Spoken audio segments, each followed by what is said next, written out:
მექსიკა, ბრაზილია, იზმირი, კოლუმბია, სამხრეთ კორეა.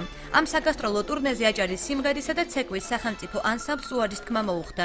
ანსამბლის წევრები აღნიშნულის მიზეზად ახალ დირექტორს და მის მიერ გატარებულ პოლიტიკას ასახელებენ. მოცეკვავეები ავთანდილ ჭოლაძეს თანხების არამიზნობრივ ხარჯვაში, სამხატვრო საბჭოს დაკომპლექტებასა და ანსამბლის წევრებთან სიძულვილის ენით საუბარში ადანაშაულებენ და მის გადაყენებას მოითხოვენ. მოცეკვავეებს პრეტენზია ძველ ადმინისტრაციულ კადრებთანაც აქვთ, რომელიც ახალმა ხელმძღვანელმა თანამდებობებზე დატოვა.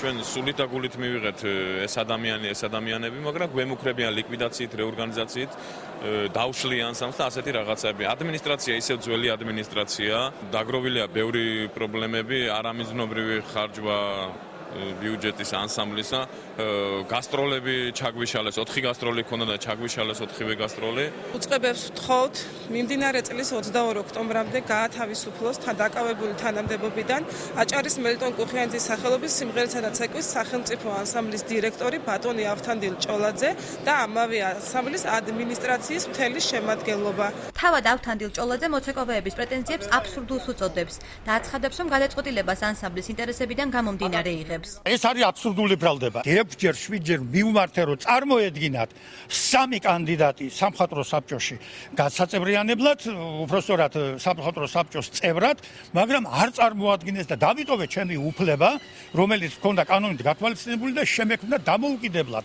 სამხატვრო საბჭო. აჭარის კულტურის სამინისტროში აცხადებენ, რომ ამჟამად ანსამბლის წევრების პრეტენზიების განხილვა მიმდინარეობს.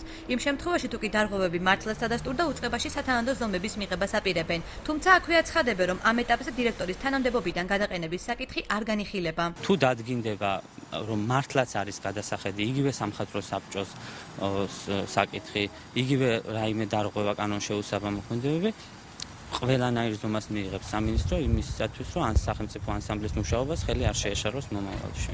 გათავისუფლების საკითხის განხილვას რაც შეეხება ვინმესას ამ ეტაპზე არ შეიძლება მაგაზე საუბარი, რადგან საქმე არის შესწავლის პროცესში. შეგახსენებთ, რომ ავთანდილ ჭოლაძე ანსამბლის ხელმძღვანელის თანამდებობაზე 2013 წლის 6 თებერვალს აჭარის კულტურის სამინისტრომ წარადგინა.